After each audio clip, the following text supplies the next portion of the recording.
our next exercise is getting us to analyze and think about the curve.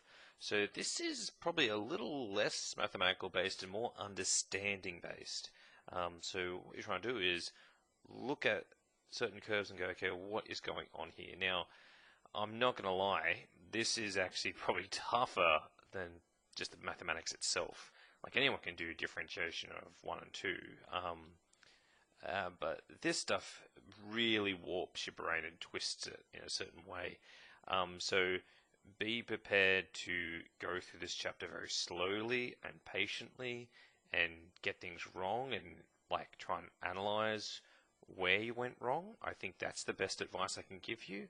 But no one is doing this straight up 100%. So don't feel like you're getting it wrong. This is actually kind of hard. And even I sometimes go, okay, I just got to sit and think about this. But if I can just get the ball rolling and build your understanding in a certain way so we can tackle it a little bit easier, what we're essentially doing is thinking about the curve. And we're thinking about the rates of change over time. I've got some simple curves here. If we have money over time, that's increasing. That's what you want. That's making big profits, I guess you could say, or sales. This one over here, what's happening is our income is leveling off to a certain point. So that means things are kind of stabilizing.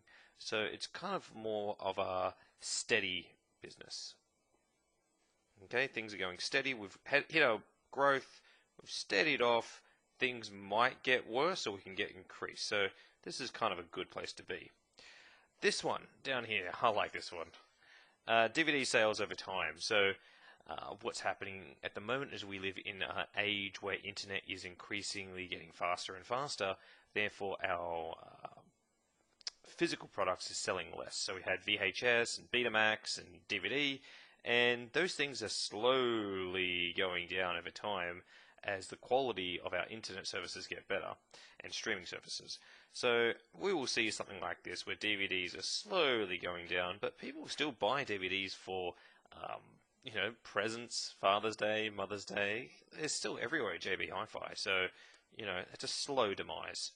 And our love of mathematics, by looking at this exercise, if your love of mathematics was ever this high, it might have just been like this. Then it's going to go down in this exercise. These are very helpful graphs in helping you understand sales, profits, and putting things in perspective. You will typically use these types of mathematics in finance, and most of the graphs you will see in the newspaper or online will be of this nature. It's just as simple an X and Y in this kind of quadrant.